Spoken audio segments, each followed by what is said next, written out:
8월 25일 화요일 새벽 함께 묵상하실 말씀은 이사야서 34장 1절에서 17절인데요. 우리 1절에서 4절 말씀만 먼저 함께 읽도록 하겠습니다. 34장 1절에서 4절입니다. 열국이여 너희는 나와 들을지어다. 민족들이여 귀를 기울일지어다. 땅과 땅에 충만한 것 세계와 세계에서 나는 모든 것이여 들을지어다. 대저 여호와께서 열방을 향하여 진노하시며 그들의 만군을 향하여 분내사 그들을 진멸하시며 사륙당하게 하셨은즉 그 사륙당하는 자는 내 던진 바 되며 그 사체의 악취가 솟아오르고 그 피에 산들이 녹을 것이며 하늘의 만상이 사라지고 하늘들이 두루마리같이 말리되 그 만상의 쇠잔함이 포도나무 잎이 마름 같고 무화과나무 잎이 마름 같으리라. 아멘. 어제 말씀드렸지만 이사야서를 둘로 나누는 하나의 방식이 1장에서 33장 또 오늘 본문 34장에서 66장 이렇게 나누기도 합니다.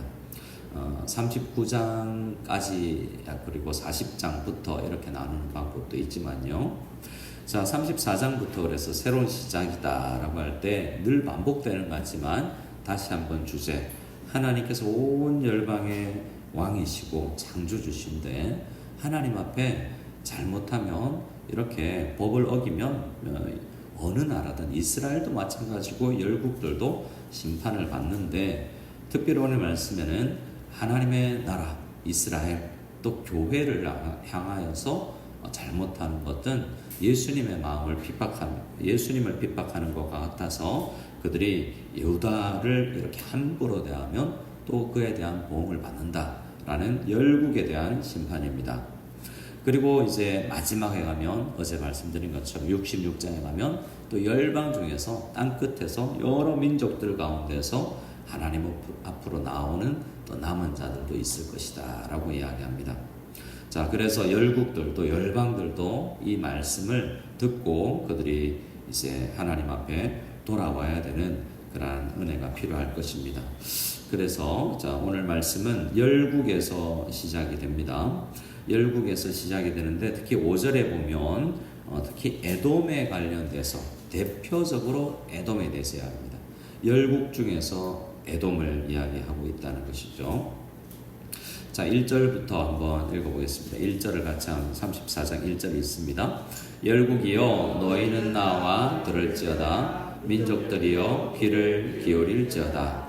땅과 땅에 충만한 것 세계와 세계에서 나는 모든 것들이여 들을지어다. 자, 열국에 대해서 하나님께서 말씀하고 있습니다. 이사를 통해서 모든 나라들이 대상이 된다라는 것입니다.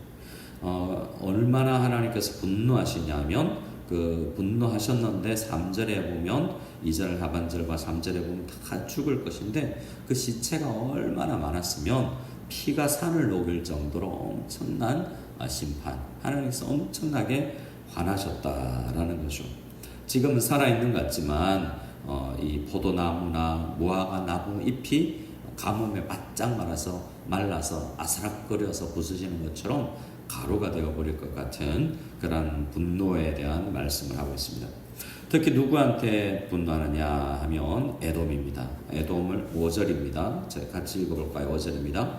여호와의 칼이 하늘에서 족하게 마셨은즉 보라 이것이 에돔 위에 내리며 진멸하시기로 한 백성 위에 내려 그를 심판할 것이라. 자, 에돔도 우리가 크게 보면 모든 민족이 다 그렇지만 이스라엘의 한 형제라고도 할 수 있지 않습니까? 근데 이 형제가 이 형제 국가인 이스라엘을 참 못살게 굴었어요. 에돔이라는 나라가. 자, 시어머니보다 옆에서 뭐하는 누가 더 밉다고요? 말리는 시누이. 다 모든 시누이가 그런 건 아니고, 자, 진정 매는 지금 아수르가 오고 바벨론이 왔는데 이 에돔은 뭘 했냐면, 에돔은 이제 이 외국 군대들이 이스라엘을 쳐들어가는 그 도상에 있었는데 에돔 땅은 그렇게 좋은 땅이 아니에요. 유다 땅에 비해서 말이죠. 이스라엘 땅에 비해서. 그러니까 에돔은 자기는 살아야 되겠고 우리는 거쳐갔으면 좋겠다라는 마음이 들어서 이방 나라들이 올 때 자기 살려고 그냥 형제를 팔아버린 그런 사람들이죠. 자기가 살기 위해서 그런 거 있습니까? 자, 이게 깡패가 오거나 적군이 오면 자기 살려고 다른 사람들이 있는데 다 알려주고 자기는 살려달라고. 결국 그 사람도 영화 같은 데는 당하지만 그렇게 자기 살려고 형제를 못 살게군 그런 사람, 그런 존재들인 것이죠. 그래서 에돔 위에 하나님께서 심판을 하십니다. 6절에 보면 여호와의 칼이 피 곧 어린 양과 염소의 피에 만족하고 기름 곧 순양의 콩팥 기름으로 윤택하니 이것은 염소, 순양 다 제사 지낼 때 이스라엘이 제사 지낼 때 쓰는 것이죠. 특별히 이렇게 이야기합니다. 이는 여호와를 위한 희생, 여호와를 향한 예배, 제사가 보스라에 있다라고 이야기합니다. 보스라가 어디냐면 이 에돔의 수도예요. 에돔의 수도에 여호와를 위한 제사가 있다라고 이렇게 이야기합니다. 큰 살육의 에돔 땅에 있습니다. 이게 무슨 말인가? 제사가 있다는 말이 뭔가 이렇게 죽는다는 말인가? 라는 의미도 있지만 그렇게 생각할 수 있지만 이 제사라는 게 뭡니까? 제물이라는 게 제물은 사실 이스라엘의 하나님께서 주신 제물의 제사의 희생양도 마찬가지죠. 얘가 죽고 내가 사는 거잖아요. 자, 에돔 입장에서 보면 내가 살고 유다가 죽으면 이스라엘 죽으면 이 에돔을 위한 희생양이 되는 거지 않습니까? 그랬던 거죠. 에돔은 자기 살려고 이스라엘을 죽였던 그런 사람입니다. 직접 죽이지 않았지만 아수르를 대행해서 앞잡이가 되었어. 마치 일제의 앞잡이가 되는 것처럼 자기 살려고 형제를 희생시킨 그런 존재라고 할 수 있습니다. 그래서 하나님께서 그걸 알고 너 살려고 형제를 이렇게 희생시켰냐? 라고 이야기하면서 자 너도 보스라에서 제사를 지내야 되겠다 이렇게 말씀하시는 것입니다.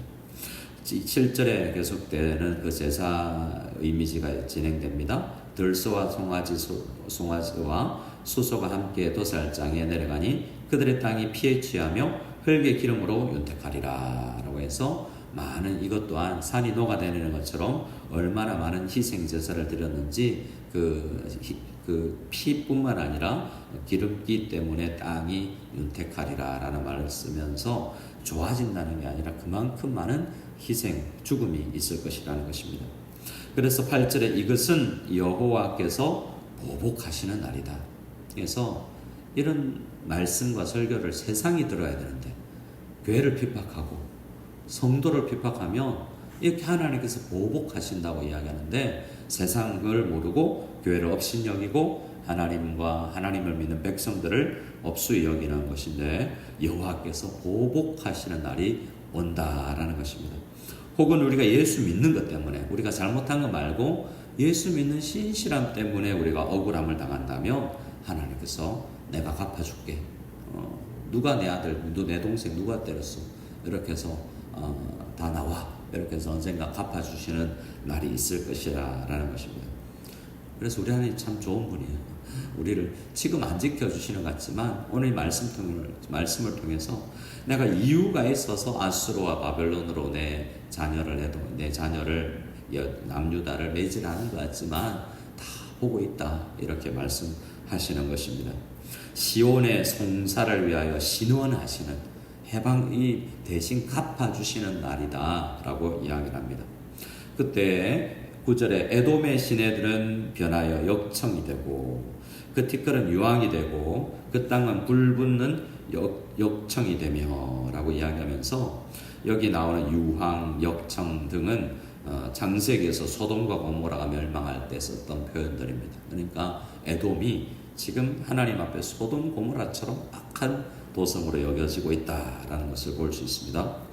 10절에 낮에나 밤에나 꺼지지 아니하고 그 연기가 끊임없이 떠오를 것이며 세세에 항구하여 그리로 지날 자가 영영이 없겠고 라고 이야기합니다. 마치 지옥처럼 변해 있고 아무도 살아날 수 없다라는 것처럼 말합니다.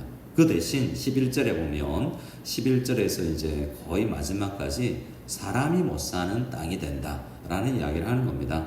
그래서 우리 11절에 볼까요? 11절 같이 읽어보겠습니다.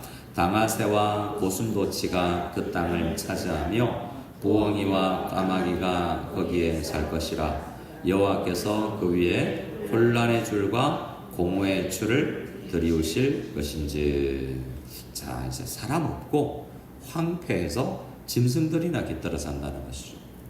때로는 우리 고향이나 어떤 우리 지방의 시골에 살던 분들은 한때 아무리 지역이어도 좀 잘 살던 사람들이 살던 지역인데 다 떠나가고 이제 빈집만 남아있는 그런 쓸쓸한 모습이 있을 수 있겠죠. 제 고향에도 진주죠. 네, 진주도 가면 이전에는 아시는 분이 계시겠네요. 자, 진주 아시는 분들이 계실 텐데 우리 시골 사는 사람들은 시내에서 만나자. 이래서 시내에서 가면 제 때는 그 지하상가에 분수대 앞에서 만나자. 이러면 이제 지하상가 하나밖에 없고 분수대 하나밖에 없는데 그게 제일 센터고 거기 근처에 영화관도 있고 시장도 있고 그랬어요. 근데 얼마 전에 이제 어머니 뵈러 가보니까 그 잘 나가는 그 시장통이나 번화가는 다 그냥 굉장히 빈집들이 많고 새들을 산 사람들 다 나오고 다 변두리에 신도시로 나가 있는 거죠. 이게 좀 쓸쓸해 보이더라고요. 근데 그것뿐만 아니라 이런 오늘 말씀은 사람이 못 사는 정도로 아무도 없고 내가 알나에 살던 집인데 없고 그냥 가보니까 깜짝 놀랄 정도로 뭐 들쥐나 나오고 이럴 정도로 흉악하게 변해버리는, 지금 에돔이 자기 살려고 잘 살려고 이스라엘을 괴롭혔는데 그 꼴이 될 것이다 라고 하나님께서 말씀하시고, 혼란의 줄, 공허의 추라고 하는데 줄과 추는 여러분 옆으로 벽돌 쌓을 때 우리 공사 장인들이 옆으로 줄을 치고 위아래를 내리려고 추를 달아서 옆으로 위로 기울기가 맞출 수 있도록 세우는 거잖아요. 근데 이건 줄과 추를 허무는 혼란의 줄이고 공허의 추라고 말씀하면서 무너질 것이다 라고 이야기합니다. 그래서 12절에 보면 잘 사는 부자도 고급 관료들도 아무도 없고 지금 떵떵거리는 그 에돔 중에서도 잘 사는 사람도 없게 될 것이다 라고 이야기합니다.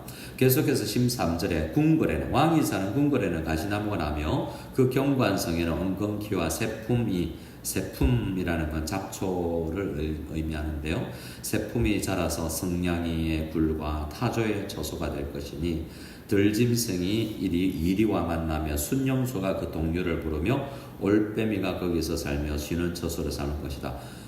짐승들 입장에서는 잘 됐죠. 동물들 입장에서는 집 안 지어도 되니까 친구들아, 야, 집 안 지어도 된다, 다 여기로 모여라 라고 해서 동물들이 모여 사는 장면을 보이게 됩니다. 계속됩니다. 15절에 부엉이가 거기에 깃들이고 알을 까서 그 그늘에 모으며 솔개들도 각각 어떻게 해요? 제 짝과 함께 거기에 모이리라. 여기서 이제 제 짝이라는 걸 제가 특별히 발음한 건 이유가 있는데 그 다음 16절 때문이에요. 16절은 신천지라는 이단이 굉장히 좋아하는 구절입니다. 그래서 그들이 얼마나 어리석은가를 알 수 있는 구절이에요. 16절을 같이 한번 읽어볼까요? 너희는 여호와의 책에서 찾아 읽어보라. 이것들 가운데서 빠진 것이 하나도 없고 제 짝이 없는 것이 없으리니 이는 여호와의 입이 이를 명령하셨고 그의 영이 이것들을 모으셨습니다. 자, 한번 보세요. 쭉 어떤 이야기했습니까? 사람 안 살고 동물들이 살 것이다 라고 이야기했잖아요. 그럼 여기서 제 짝이라는 게 뭐냐 라고 하면 신천지는 어떻게 해석하냐면 여호와의 책에 봐라, 구약과 신약에 짝이 없는 것이 하나도 없다. 그래서 신천지를 봐라, 이 짝 저 짝 해서 억지로 이제 연결시켜서 성경에는 물론 한 면에는 그런 하나님의 구약과 신약이 일맥상통하니까 맞겠죠. 하지만 이 구절은 그런 구절이 아니에요. 하나님께서 동물을 지을 때 창세기에 다 짝이 있게 지었지 않냐? 라는 말이에요. 이 말은 성경에 제 짝이 없는 것이, 구절이 없는 것이 아니라 동물들 중에 짝이 없는 것이 없을 정도로 다 그 동네에 깃들어 산다라는 표현을 한 것인데, 자기들은 들어서 이 말씀을 이제 자기 마음대로 해석하는 거죠. 근데 신천지 같은 경우는 원어 갖다 대고 하면 안 돼요. 성경을 바꾸지 않아요. 왜냐하면 그들이 봤던 옛날 성경으로 다 짝 맞추기를 해놨기 때문에 성경 번역을 조금 다르게 하면 단어가 달라지고 하면 허물어져 버리는 그런 종교입니다. 그래서 신천지에 어리석음이 있는데 우리 현혹되면 아니 되겠습니다. 이 말은 이 동물들이 제짝이 없는 것처럼 동물들만 사는 지역이 되어 버릴 텐데 얼마나 불쌍한 처지인가라는 것입니다. 17절 마지막 같이 읽고 마무리하겠습니다. 17절입니다. 여호와께서 그것들을 위하여 제비를 뽑으시며 그의 손으로 줄을 띄어 그 땅을 그것들에게 나누어 주셨으니 그들이 영영히 차지하며 대대로 거기에 살리라. 자, 뭡니까? 이것도 누가 산다는 거예요? 동물들이. 하나님께서는 온 땅의 주인이셔서 하나님께서 이제 가나안에 살고 있는 7족속 쫓아내고 이스라엘 백성들이 살게 하는 때도 제비 뽑아서 살게 하셨잖아요. 하나님께서는 이렇게 땅이 죄악을 견디지 못하면 뱉어내게 만들고 그게 사람 살지 말고 이제 이스라엘도 아니고 에돔도 아니고 이제 동물들이나 살아라. 동물들은 순종하지 않는 존재가 없으니까요. 사람만 불순종하잖아요. 요나서에 보시면 요나 한 사람만 불순종합니다. 고래인지 몰라도 큰 물고기도 순종하고 벌레도 엉금엉금 기어가서 박넝쿨을 갉아먹고 박넝쿨도 자라려니까 하루아침에 자라나고 모든 동물식물이 하나님께서 또 풍랑이 일어나니까 풍랑이 일어나고 모든 자연 만물은 하나님 앞에 열국은 하나님 앞에 되어들지만 사람들은 되어들지만 모든 동식물들은 하나님 앞에 순종하잖아요. 그러니까 하나님께서 차라리 불순종하는 것을 제거하고 순종하는 이 동물들이 사는 게 낫겠다라고 할 정도로 하나님께서는 화나 있으신 것입니다. 하나님은 이런 말씀들을 통해서 우리 백성들이 하나님께서 순종하기를 바라시면서 이 말씀을 하고 있다는 것을 믿고 하나님 앞에 정말 잘 순종할 수 있기를 원하고 세상이 우리를 핍박할 때 불쌍하다라고 생각하시고 용서해 줄 수 있는 우리가 다 될 수 있기를 소원합니다. 아멘.